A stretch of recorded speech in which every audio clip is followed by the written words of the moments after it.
Good day, ladies and gentlemen. This is not Dankert Lexicon, but in fact one of his many underpaid employees. Here I am with Bonsart Vocal from Raiders of Future, and tonight we will be reviewing the mediocrity. It isn't even mediocre. The garbage movie named League of Extraordinary Gentlemen. Bonsart, the show is yours for now. It is. Okay. Well, the League of Extraordinary Gentlemen. What can I say about it? I mean, I know there are people who love this film.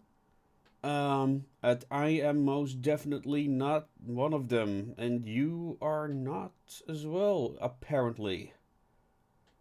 That's mostly because of out of all the classic menswear featured in this movie, they've only managed to impress me with one waistcoat. One. Yes. Yeah, I'm sorry. By the way, I'm apparently I'm getting a cold. So if you hear me cough or snivel, that's the reason why. But where to start on this film? So to start with the introduction, this is a film which is an adaptation of Alan Moore's comic, The League of Extraordinary Gentlemen, starring Sean Connery, who, after completing this film, stopped movie making altogether because apparently the behind the scenes stuff was really, really bad. And he said after this, no more. To add to that, he originally was asked to do a role in Lord of the Rings. I think he was supposed to do Saruman. Gandalf also, sorry, I am eating. Why are you eating while we are recording? Yes, yes, I am. I am not professional, sorry. Yeah, so either he was supposed to play Gandalf the Grey or Gandalf, yeah, Gandalf. He was supposed to play yeah, Gandalf. I think that was the role. But no, instead he decided to play the character of Alan Quatermain, a old adventure character. Like all the characters are supposed to be adaptations of old classical heroes from the time, from Victorian Edwardian times. Like Alan Quatermain and The Invisible Man by H.G. Wells, Dr. Jekyll and Mr. Hyde, I forgot who the writer of that was, Dorian Gray. So yeah, but in the end, it's the adaptation of the comic book, The League of Extraordinary Gentlemen, that plays a lot with these themes, and that kind of brings me to the question: who is this film meant for? Because if you're a fan of those comics, you're not gonna enjoy this. If you think that, I think the Watchmen film was also an adaptation by an Alan Moore comic. There are a lot of people who do not like that adaptation either. But yeah, if you do not like the Watchmen adaptation, you're going to hate this, because it has nothing to do with the comic other than the characters. And yeah, a lot of them have been renamed for some reason, so I suspect there's also some problems with copyright there. Most likely, but just to stop you, sorry for stopping your flow there, but isn't that what usually happens with not only comic book adaptations? Well, not usually. Batman is a good comic book adaptation for a movie, but also video game adaptations usually end up being not so well. Oh no. No. I mean, Just remember the Super Mario movie. Oh god. It literally had nothing to do with the video game. Why was that even created? Yeah, well, I just happened to come across a video game review by the Rageaholic of the Street Fighter Chun-Li movie. Apparently, they did that. God! And there the character of M. Bison was Irish. Why? I don't know. Wait. M. Bison is also the guy that with the yes meme, right? Yes. So how would that sound? How would that from the sound? other, from an other Street Fighter adaptation. Yeah, that wait, also how has- would that sound? How would an Irish M. Bison sound saying yes? Yes! Yes! I don't know. Not very good. I don't know if that movie bloody is older or younger than that one. Yes, I don't know. But, oh But yeah. But to come back to this, like if you're a fan of the original comics by Alan Moore, you're not gonna have a good time watching this. For some reason, like here, Quatermain, played by Roger Moore, is the main character. In the comic, this is not the case. The female Mina Hawking, I think she is called in the comic, is the leader of the group, something like that. So yeah, also she's not a vampire in the comic, unlike in this film, in which she is a vampire for some reason. Was Twilight popular at that time? 2006, I think this was made. No, the original. No, it must be later because the original comic was from 2004. I forgot. Could be, I guess could be. But don't quote us on this, but I guess they were trying to cash in on the vampire thing going on. No, Although, well, Twilight probably. wasn't Twilight more about the werewolves? No, it was. It was werewolves and vampires. So the film, 2003. Damn. All right. So the comic is even older then. All right. Yeah, but I have no idea why they decided. I think they wanted to go for like an action movie. Like the comic is a lot more character driven. It's far more about the characters interacting. Also, the characters in the comic. I mean, if you think what was that character called again from the Watchmen film? Not the Joker, but the comedian. If you think the Joker was already taken. Yeah, no, but the comedian in the original Watchmen, if that character was too hot for Hollywood to touch because of the things he did, then you're not, then they're not sure gonna adapt this version of Mr. Hyde and what's the other, the Invisible Man. Yeah. Especially not. Wasn't it that the Invisible Man in the comics, he what was it? Like, bloody hell, I forgot. Well, you told me about it just yesterday. We were talking about this, getting ready for everything, and I mean, he basically someone. Oh God! I mean, someone he an Two entire he did an entire boarding school for girls. Yeah, pretending that's what to be the Holy Ghost. That's yeah. You know, and I also read like volume 2, in which I know what Mr. Hyde does to him as an action of revenge, which I probably cannot talk about on YouTube. So yeah. Can you hint at it?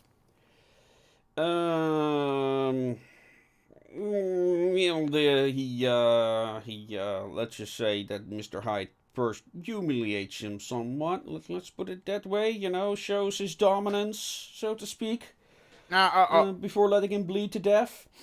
Yeah. So yeah, a bit different from the character development of the Mr. Hyde. So the movie, what's the movie about then? Because we're nearly talking about the comic now for nearly 10 minutes. So yeah, what to say about this film?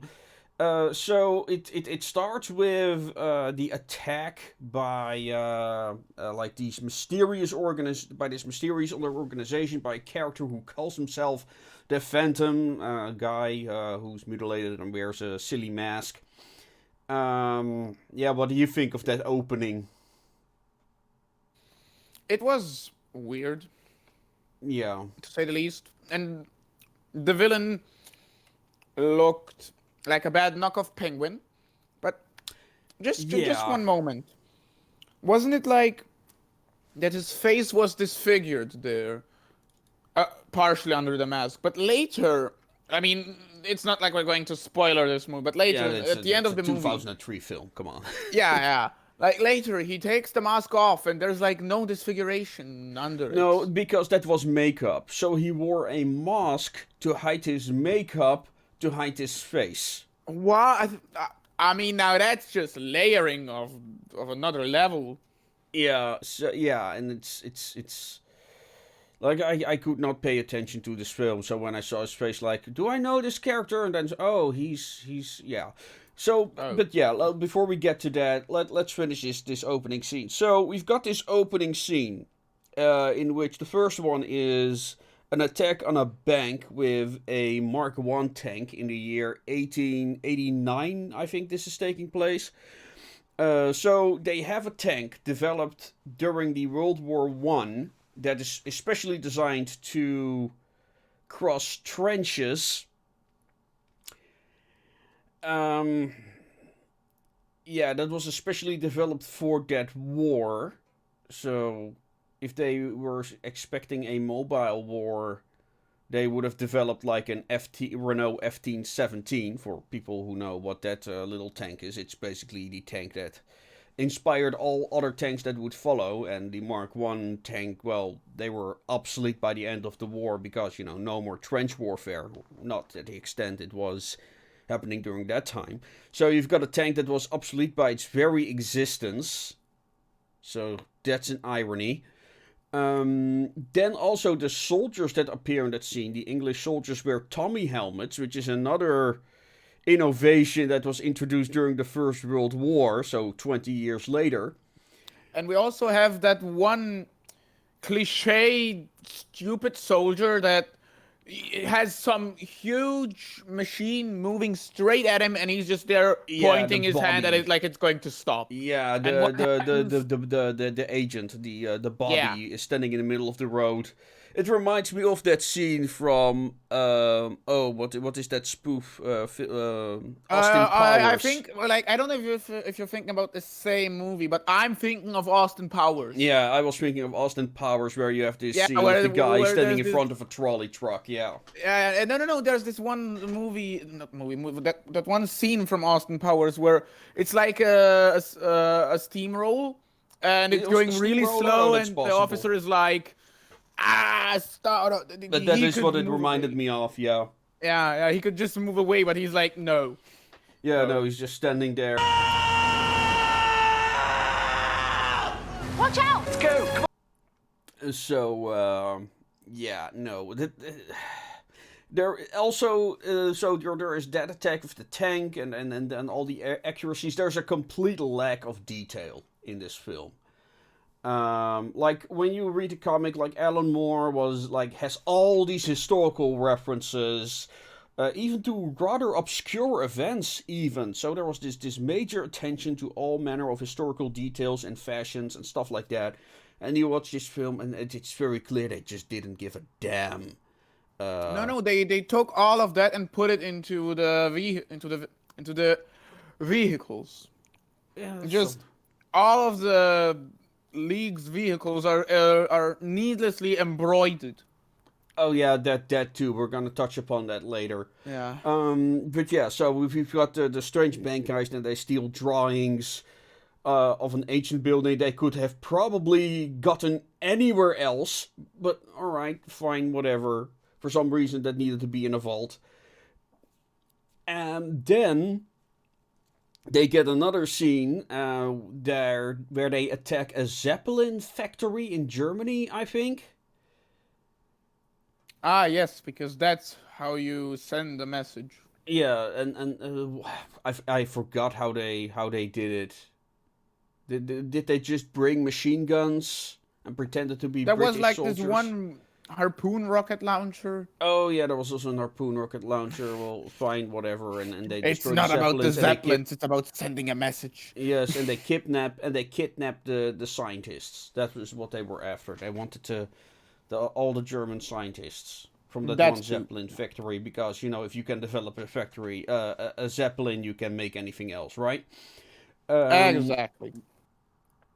So that's what they do, and then there's like this whole scandal about the English are about to wage war with the Germans. The Germans are about to wage war with the English, and there's a world war coming, and that is why they need to assemble the League of Extraordinary Gentlemen. So the next scene is then they approach Alan Quatermain, played by Roger Moore. And a fight scene happens, basically, with slapstick. For some reason. For some reason, there needed to be slapstick in there. And it wasn't even funny. No, it was very out of place.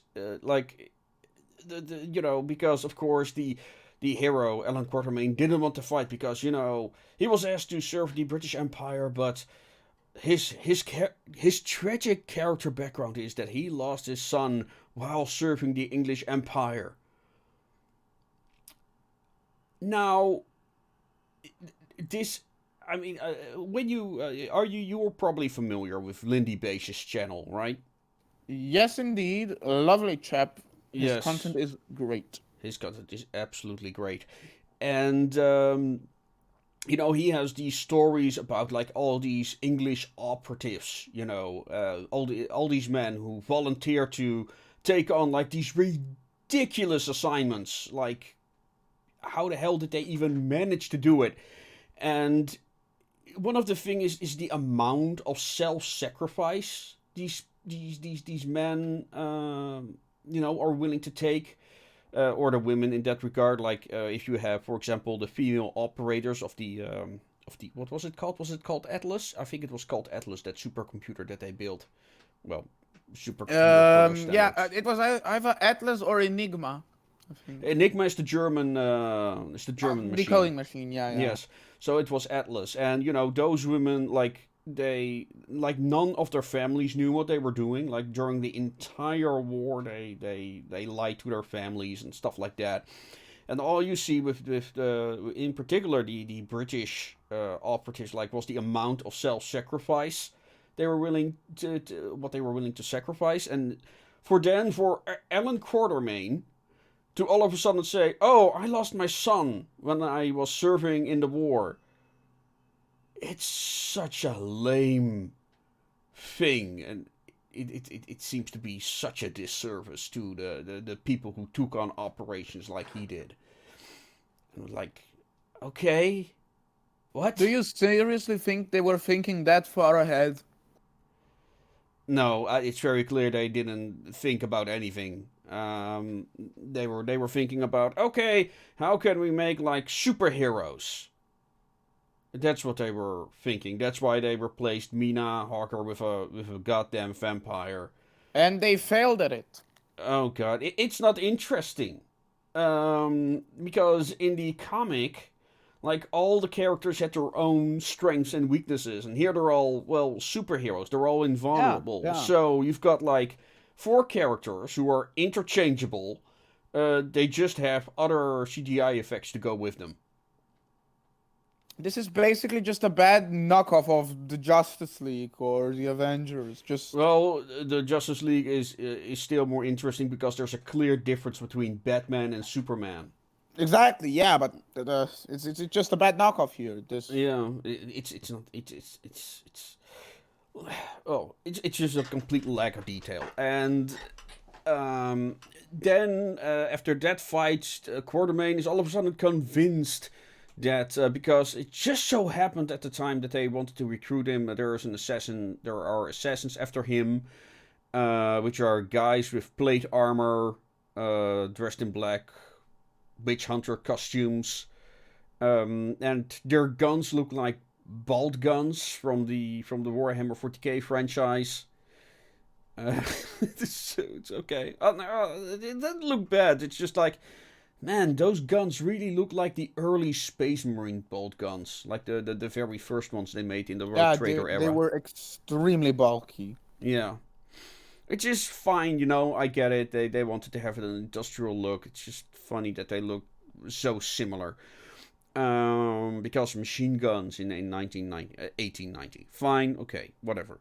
But yeah, so they recruited Quatermain. They go back to London, I think, where they meet the other League of Extraordinary Gentlemen. The what is it? The Invisible Man, played by the guy who plays Baldric in the Blackadder series. I forgot his name. Captain the British chap. Captain Nemo, because nothing is more riveting than meeting these characters like in an office environment. So it's also with the Invisible Man. Did he just do a voiceover and he never really was at the set, pretty much? Or was he wearing a green screen? Well, I suppose he was wearing like a green suit or something. Yeah, something like that. So yeah, but most of him was probably CGI. While we're at it, the CGI in the movie is needlessly graphic for some parts, not very good. It's some characters look like they're out of a PS3 video game, while others look semi-realistic. It's very strange. Yeah, I mean, for me, for me, I think the CGI is possible. Like, it's not great For the time, but still. I mean, it's old. I mean, for its time, it aged reasonably. I mean, for the time, it probably was amazing. They did. I was reminded in a lot of cases of Warhammer 40k, like the design of the Mr. Hyde clone, let's call him, that appears later in the movie. He reminded me a lot of like a Chaos Mutant model. But yeah, let's get talking about Mr. Hyde. He's probably one of the more interesting characters in the film, as far as this film goes. We meet him after the League of Extraordinary Gentlemen have assembled. Then they are going to recruit Dorian Gray, which they added for the movie. He did not appear in the comic, at least not in the volumes that I've read. Yeah, he's mostly there to look pretty and have snappy one-liners. Yes, and have the one waistcoat that actually looks age-appropriate. Yeah. I'll leave that to your judgment. I mean, one-liners, I guess. I guess I like to joke about him nailing the vampire to the bed. I mean, is it even really a joke? It's not great, but it's all we've got to work with. Yeah, so they recruit Dorian Gray after another unnecessary fight scene. Because what was it? Oh yeah, the Phantom attacked, giving them an ultimatum, join him or die. But he knows the characters are immortal, so what did he hope to achieve there exactly? Anyway, wish I wouldn't know. Yeah, and then we have like the American agent who then joins him because they needed to have an American character there because American audiences. There are just way too many characters in this. Yeah, and he's basically supposed to be like the surrogate son to Quartermain. Because, otherwise Quartermain didn't have an arc. Let's talk about, like, the motivations of the comic for a moment. Because this is important and why this movie is so terrible. Like, in the comic has some similarities to Watchmen, where what's it called?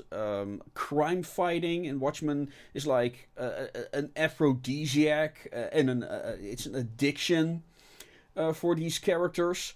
That's why one of their motivations for fighting crime, not so much because they want to do good. And here in the League of Extraordinary Gentlemen, there are similar themes going on. When Quartermain is introduced in the comic, Mina finds him like strung out on opium. And you gotta imagine that Mina at the time was like this woman who was like, as a little girl, she read all the adventures of Ellen Quartermain because they also appear in stories in this universe. So they're both real and fictional at the same time. And so he's stronger than opium, and when they in the comic go after Mr. Hyde, he almost fucks up because he is too busy buying opium. He nearly fucks up because of that. And he overcomes his opium addiction because he's adventuring again, and he doesn't need that drug anymore because he has his new drug, that being adventuring. So that's basically one of his character arcs in the comic. That's completely ignored here. Nah. Why have a good character arc when you can have garbage? Yeah, just have a daddy son plot. Basically, that's what they're going for here. I have no real idea what the character development of the other characters is. I'm not sure what the vampire is called in this because they changed her name. Was it also? I don't think it was Mina. Well, anyway. When I was watching the movie, I wasn't paying enough attention to know. Yeah, it's hard. I thought it was very hard to keep my attention. I was not entertained while watching this. But yeah, her character arc is like she has a fling with Dorian Gray all of a sudden because, she's a woman in a Hollywood film, and strong independent women have sex with anyone they want. So, as that long happens. as they're... And then it turned out it was all a ploy to get her blood, and she's really angry about that. Yeah, well... And then they fight. That's her character arc. The Invisible Man, well, he was actually a good guy all along. He wasn't a traitor, as they assumed.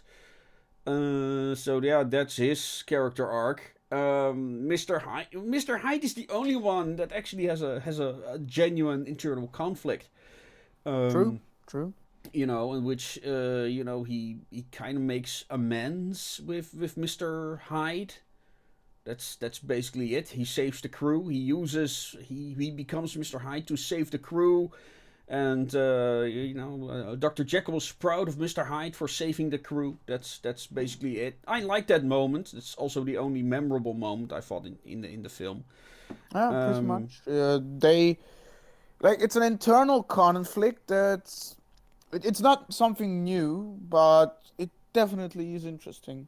Yeah, I like it as well. It was a bit like, it was also the only character that had any form of character development in the film. The Quartermain and the American agent have like this father-son thing going on with a very obvious foreshadowing moment in there. It's like, oh, he's now teaching him how to shoot. Gee, I wonder if that's gonna be important later. So yeah. As for the bad guy, yeah, he just wants to conquer the world. Basically, his whole thing is So, the background is that you've got this evil genius who calls himself the Phantom. He steals all this stuff. Then Mr. M gathers all the gentlemen, and then it turned out that Mr. M was the Phantom all along, who was actually Dr. Moriarty. Wow! What a twist! Yeah. So that is not so. Dr. Moriarty from the Sherlock Holmes series. So is Sherlock Holmes in this? No, he isn't. No, it's just. I'm not sure if they mentioned that he is dead. No. Well, I don't. I think there was something about it, like that Sherlock Holmes could never figure something out, something like. Oh no, that's in the comic. Well, that's in the comic. Oh, yeah. So yeah, then no, there was no mention of him in the movie. No, that was in the comic. Because Professor Moriarty is in the comic, but there he's very old, not a spry gentleman he is in the film. And Mr. M does work for him in the comic. But one of the interesting things about the Moriarty there is that he managed to kill, or rather get Sherlock Holmes killed. But people assumed that he died in that same incident. But then one of the revelations is that Dr. Moriarty was actually a double agent for the British government. He was controlled opposition all this time, and Sherlock Holmes never figured it out. That was the big reveal. It's like, oh, okay, so he defeated Holmes. Holmes, the great detective, never managed to figure it out. It was the British state all along. So that was like, okay, that's a nice one. A very interesting idea, you know. Just that revelation would have made the film, give the film something to think about, some interesting ideas, but there's no. I got nothing out of this film, nothing at all. I don't think anybody that watched it did. Well, there are people who love this film. There's people that like they what's give the like worst 10 movie that out you of can 10 come up on IMDb and such. It's like with? What? really? It hasn't. What? Yeah, some people just love mediocrity. I don't know what to tell you. Right? Because It's not this the I mean, worst it's not a movie. it's not a It's terrible not film. terrible. It's not terrible. It's just like it's so much more interesting to talk about the comic. I watched the comic just to see, like, is anything of what's happening in this film, is anything like that happening in the comic? And the comic is so much more engaging and interesting, and the interaction between the characters is phenomenal. And in here, it's like they're all interchangeable. I mean, Captain Nemo, like, what is his what is he? He has the submarine. And that's about it. No, that's it. Nothing else. I mean, I don't recall any. Oh yeah, well, there's a mention that he worships Kali. I don't think this is this he does in the comic too, but it's never really explained that much. But there his ship is a bloody mess. And there he spends like an entire scene just looking for one thing that's hidden underneath his collection of stuff that's littered all across the ship. And yeah, here the ship is like this whole pristine underwater palace, essentially. Which is needlessly embroidered and engraved, like I already mentioned, for some reason. I don't think that's going to be really good for. I don't know how is that going to affect how the ship goes underwater. And I refuse to spend so much ideas about it. Well, in the comic, it looks like a giant octopus. That's actually cool. That's cool. Yeah. So, and I mean, the Nautilus, the original Nautilus is that the original? I don't know if Disney was inspired directly by the book. Well, there's a book. There's the original book, and then I don't know in how much detail the submarine is described in there, but I love the Disney design for the Nautilus. That also looks very fish-like. Yeah. And this one is like. Not an ironclad. Essentially, it's just a square thing with some embroidered detail, some Baroque things added to it. I mean, when you look at the basic shape, it's really bland. Yeah, and then there's the six-wheeled car. People, for some reason, really like that white six-wheeled car. I also love how the characters are like amazed that they don't know what a car is. You know, while it's in 1889, they already had electric cars invented. So, yeah. Electric cars? Yes, they like the first cars were mostly electric. Why didn't that catch on? Well, because they're very short distance. True. Well, yeah, the main issue was batteries. I mean, I know that Edison was working on a new electric car with improved batteries, but they just couldn't solve the battery, the energy storage batteries were a problem. big problem back then, so they went just with diesel and. So they had like electric cars for inner city travel, and that was about it. And then Ford came with gasoline or diesel powered cars, and then it was just over. But no, there you can find pictures of like electric cars and electric car charging stations. Oh, that's interesting. Yeah, Should probably look it up. So yeah, no, they existed. They were very popular at the time. Until Ford came with his Ford T, essentially, his affordable gasoline-powered car. And so yeah, that's how that happened. But again, it's that complete like lack of detail in the movie that I am talking about. Instead, we get like a woman whose superpower is to turn into CGI bats. And let me complain about the aspect ratio of this film. Oh yeah, I'll give that one to you. So because I like the aspect ratio is like 1 to 2.89, I think, from the top of my head. I actually looked this up. You can see it on screen right now, and it's just like, what the hell were they thinking? Because like it looks like in some scenes, especially the library fight scene, like it was made for a different aspect ratio. Like there is something really weird with the perspective, and the characters like look squashed together.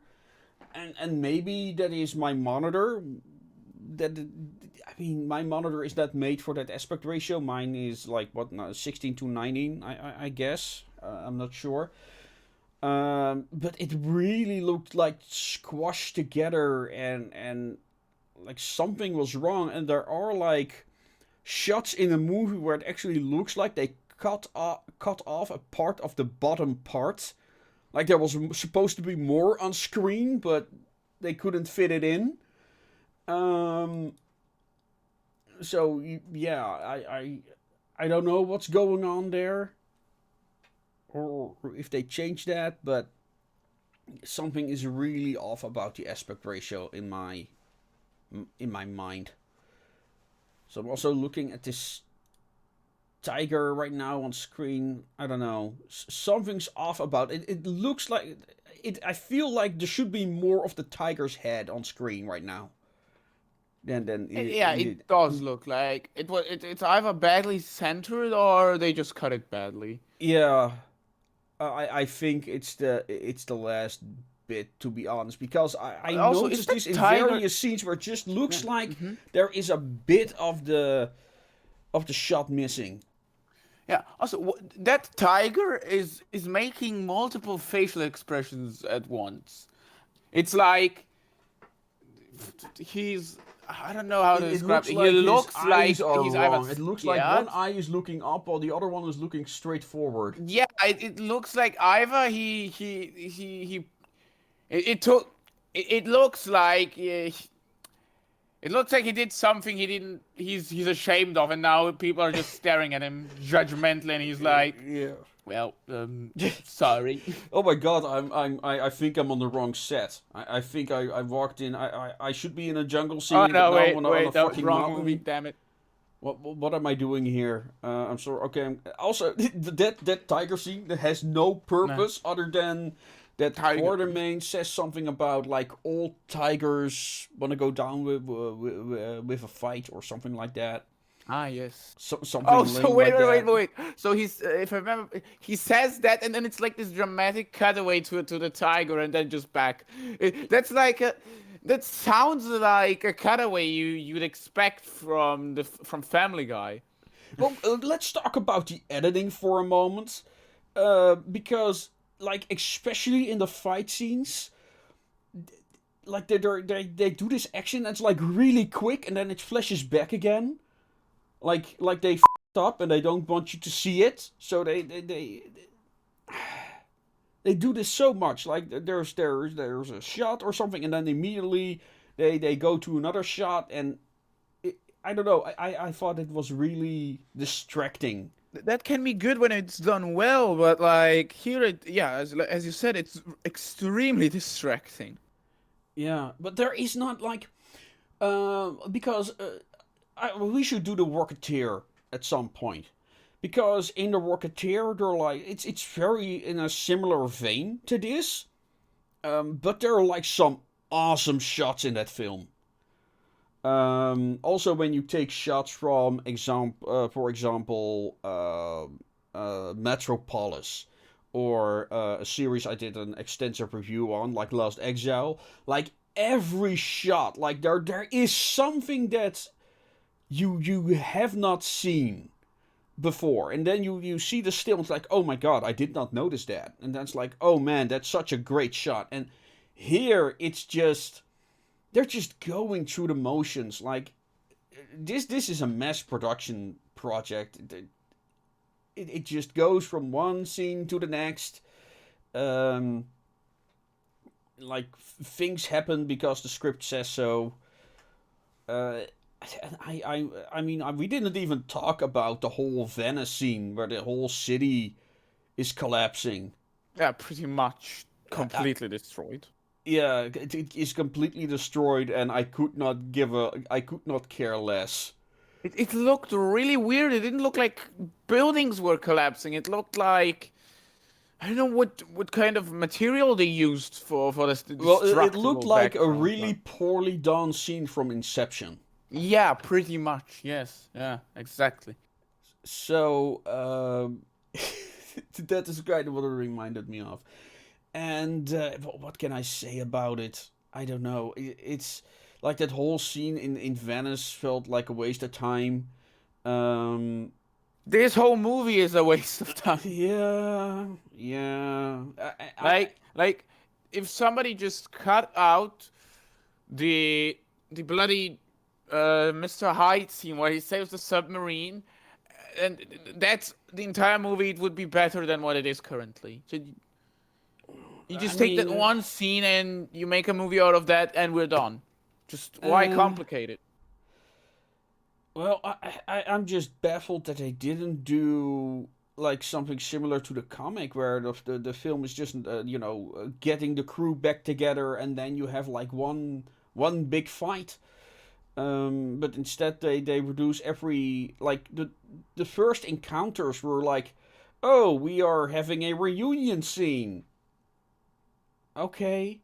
Oh wow, because that's necessary. Yeah, that's like, oh, that's exactly what I want to see. Like, Captain Nemo is introduced in the comic. Like, Nina found Quartermain. She brings him back to the submarine, and then Nemo steps out and blasts some religious fanatics with an harpoon cannon.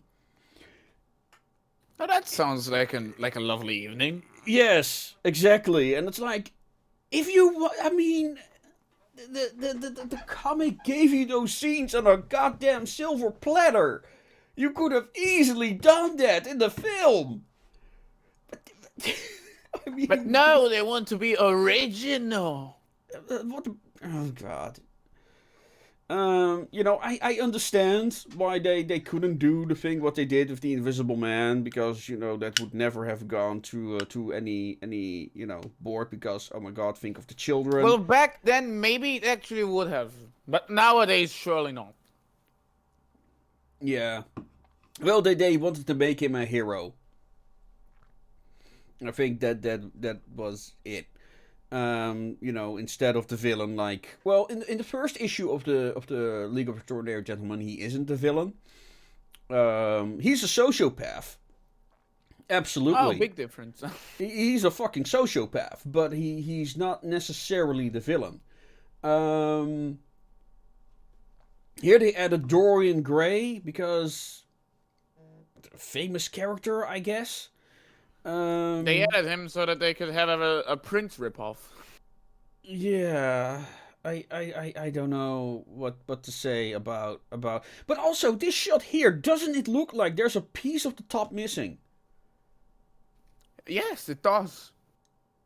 Yeah, so I don't know. Also, while we're on that shot, Back then, you would rarely see notched lapels, which pisses me off. It would have been a bloody beautiful suit if they actually added peak lapels and not notched ones.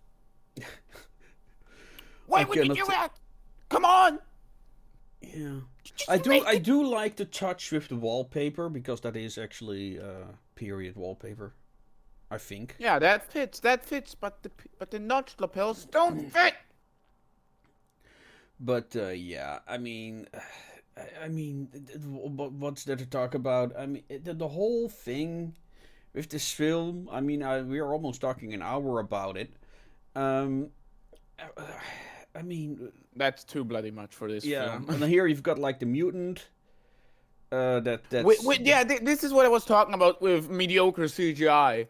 He looks like he's out of a PS2 or 3 game. he looks like a cartoon character. Like compared to This Mr. would have Hyde. been fine in a Warhammer 40k. Yeah, but thing. like compared to Mr. Hyde, it's just so much worse. Why? Yeah. Just I don't makes know. no I don't sense. know what to say about like, but this is what I mean. It looks like something I would expect in a 40k video game, like a Chaos Mutant, you know. He looks like the failed FEV subjects from Fallout. Yeah, it could have been a super mutant. Well, Yeah, which it is a super mutant, to be honest. But yeah. Yeah, and what happens? I mean, the fight is Boring. It's Bad. They don't really even defeat it. It get crushed because so this is like in the final the final boss level, so to speak, where there's like this big huge factory where Moriarty is like building all these weapons. He plans to sell, I think. I think he wants to sell them, right? That's his evil plan. He wants to sell weapons. That's why he needs to have a factory in the middle of goddamn nowhere. I mean, so that nobody finds it, I guess. Yeah, I mean, this is Supplying that would be really expensive, though. Like you having all that I mean, flown well, in. also the logistics. Where do they get the food from? How do they get all the materials there? Well, Like, yeah, no it's one all knew. flown in, but it's extremely expensive. Well, If yeah, they- but also, I mean, everyone could have found that factory just by following the trail of all the cargo ships going there. Yeah, pretty much. So I'm Wouldn't it like be what? smarter to maybe make it under the earth somewhere? Well, At least- regardless of if it's above ground or under the earth, I mean, under the earth is even more difficult. But No, but like under a city, and it's access to through like an unsuspicious little shop or something. yeah, I mean, like the problem is with this whole film is that, I mean, we know the evil lair trope. I understand why they did it, but there is such a lack of detail. You know, all the bad things just stand out because there's so little for me to say. Oh, you know, that is such an awesome thing. You know, I don't care about that detail. No, it's. I really have to wonder why people are so enamored with this film. I really do. Maybe because they like the comic book series. No, and they want to have a some movie, and this is people, the only movie they have. No, they don't even know there is a comic book. Well, then I seriously have no idea. So, because I spoke to some people who loved the film and they didn't even know there was a comic book. So that's. But if you know the comic book and you look at this, I mean, I just by watching like the first 20 pages of the first volume, I was like, oh my god, this is awesome. And look at those airships, look at those designs, look at this world building, and then you're like, this is. I mean, it's. I don't know. I don't get why people enjoy this. And Neither do I, but like I'm hey. really stretching because, you know, there are like film. I can see, for example, the Secret Garden, right? It feels like an amateurish indie film. But I would recommend that film over The League of Extraordinary Gentlemen. It's sad when they have like a big budget, but they somehow completely fail it. Yeah. I mean, if the Secret Garden had the budget of this film, I'm sure it would have been a far better film than it was. Yeah. And Exactly. here I am, my god, you get like... This is hackery. This film is pure hackery in its purest form. No f***ing wonder that Sean Connery said, okay, I'm done. I'm done with showbiz. I'm retiring. Well, he made a ton of bad decisions. It's his own fault that he failed, but... Yeah, Oh. well, I mean, like I heard like testimonies about Roger Moore, and even during Zardoz, you know, in a production in which he nearly strangled a man, nearly strangled a cameraman, because one thing Roger Moore hated was face prosthetics, like makeup. He hated that. And there was this one scene in Zardoz in which he had to don like layers upon layers upon layers of makeup, because it was an aging sequence in which like he goes from being his character to being an old man. And the goddamn cameraman forgot to take the lamp cup off. Oh, God! So, this guy, like, that scene, like, took hours to make. And Roger Moore hates makeup. And then, to hear that the lens cup was on while making the film, he nearly strangled the guy. Like, and the director, because Roger Moore stayed at his home. And he said Roger Moore, like, during the entire stay, despite everything that was happening on set, he was a gentleman. But that moment, he nearly killed a man. I can understand. In his rage. But they redid the scene. He did it again. And? Well, then it was then the lens cup was on, but off, of course. Oh, God. But, if it was on, I think the guy would have actually died. Yeah. It is like, oh my god. Imagine. So when Roger Moore says something like, okay, I quit, I'm done after this film, you know, some things were Wait. You're saying Roger Moore. Did you get him mixed up? Oh, Sean Connery! God damn! Sean Connery, yeah, you got him Sean mixed up. I Connery. was like, oh, they both wondering. played. Yeah, no, I meant Sean Connery. I've been calling him Sean Roger Connery. Moore all this time, didn't I? Oh. Well, you were saying it after a certain part, but Okay. yeah, I guess the viewers are going to see that we meant Yes, Sean Connery. This is. This is Sean Connery. This This is is Sean Connery speaking. Sorry for Yes. the interference. No, sorry, I meant Sean Connery, of course. No, I mixed them up because they both played James Bond. Yeah. Maybe we should do one of those films as well, like GoldenEye or something. I always wanted Yeah, to maybe say we should Goldmember. do.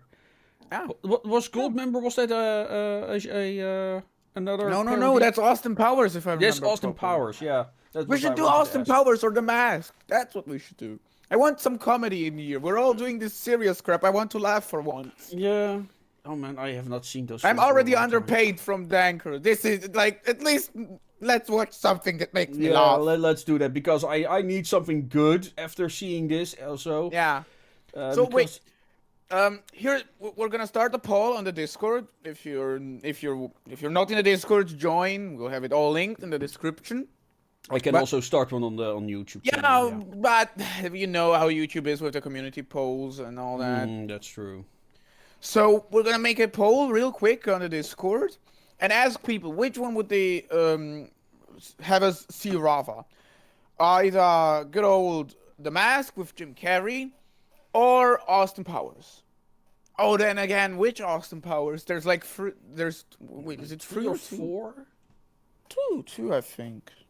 Number 3 was meant to come out, but it never did. Like, we'll just see. Like, we'll most likely do the first one. Like you've got The Spy Who Shagged Me, Goldmember, The Spy Who Shagged Me.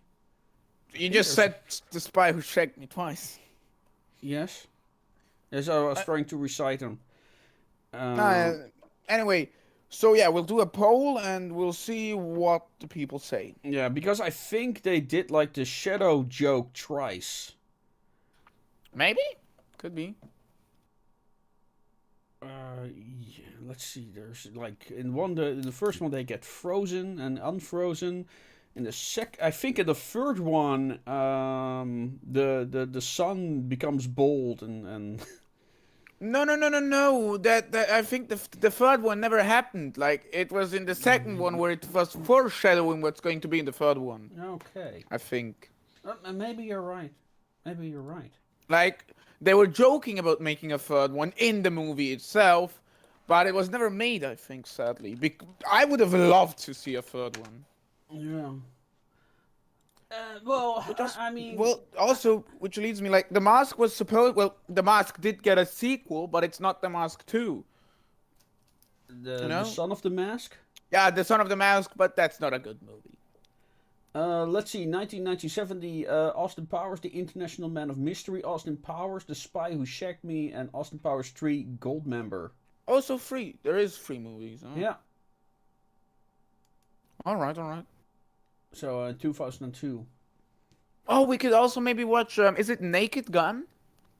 Oh god, Naked Gun movies. Yeah. Airplane. What about Mission Impossible? No, not Mission Impossible. It's like Naked Gun 1, Naked Gun 2, Naked Gun 1.5. Yeah, the Naked Gun, Airplane. What other one was there? Like Naked Gun 49 and a fifth. Something like that. Like Naked Gun, Airplane, Kentucky Fried Movie. Yeah. No. Bit random that one, but there are most definitely like gold nuggets in there. Especially when they recruit like the secret agents. It's Spaceballs. I love that one. Yeah, there's a lot of movies that we need to watch. Spaceballs. What else is there? But yeah, Blazing Saddles. We can do those in the future, but for now, let's see if the people would rather see The Mask. Or let's see if the people would rather see The Mask or Austin Powers. We'll find out. Yes. So is there anything else you would like to talk about? I mean, there's a lot of things we skipped, but like, really, but it's not like they're missing out on anything. No, I mean, I wish I could say, like when I did the Secret Garden, I could say, okay, if you want just a family film, go. A family it's fine, If you're looking for something more serious, you will not be, The Secret Garden is one of those films you can just clearly nice enjoy with your thing. I mean, when it comes down to it, I guess the League of Extraordinary Gentlemen is harmless. It's the epitome of a popcorn flick. If you're a fan of the League of Extraordinary Gentlemen comic, stay away from it. If you're looking for something substantial, you will not find it here. I mean, if you love this film, please explain to me why. Join the Discord and make a bitch firing rant about how we we understood this movie completely wrong and how we're actually idiots that have no artistic talent or don't know anything. Like, come on, I want someone to actually do that. It would be fun. Yes, I want somebody to defend this film. Please do. We'll prove that you're wrong, but still, please do. Yeah, yeah, you're wrong, but you're wrong, but do it. Embarrass yourself. Yeah, I mean, it's a film you can, with some friends at a party, sure, have it in the background. I won't be distracted by it. But it's a movie that you put on when you just got children that need to watch it. I'd rather be watching The Rocketeer, which we will definitely do. There are some shots in the Rocketeer I just adore. There's other mediocre movies that you can watch. Skip this one And, well, I yeah. am wondering what my response will be when I rewatch Sky Captain and the World of Tomorrow. We'll share that in the next podcast. We've Yes. been talking for how long now? Just over an hour. All right. Well then, what do we have left to say? I don't know.